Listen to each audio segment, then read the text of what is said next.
ইল্লু guys, তো সেই দিন ঘুম থেকে উঠেই দেখি বৃষ্টি পড়ছে।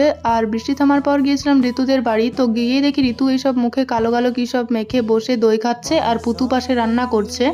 আর বাড়ি ফিরে এসেই আমি দেখি লিচু, আমার প্রিয় ফল। আমি ভীষণ ভালোবাসি লিচু খেতে। আর জানো তো, এই গ্রীষ্মকালটা একমাত্র এই লিচু আর আমের জন্যই আমি পছন্দ করি।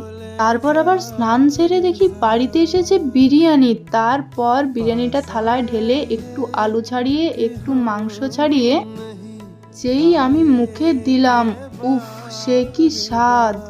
আচ্ছা, যদি আমরা এরকম প্রত্যেক দিন বিরিয়ানি খেতাম তাহলে মনে হয় ভালো লাগতো না, তাই না?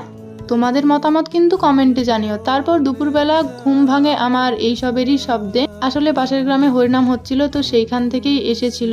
তারপর সন্ধেবেলা আমি একটু চা আর চানাচুর খাচ্ছিলাম। আর এই যে আচারটা দেখছো, এটা কিন্তু আমাকে রিকের মা বানিয়ে দিয়েছে। আর এই কাপটাও আমি তোমাদের আরেকবার ভালোভাবে দেখিয়ে দিলাম। তোমরা তো জানোই যে এটা আমাকে সৃষ্টিদি দিয়েছে। এই আম দুটো কিন্তু রিকদের গাছেরই, ওই দিয়েছে।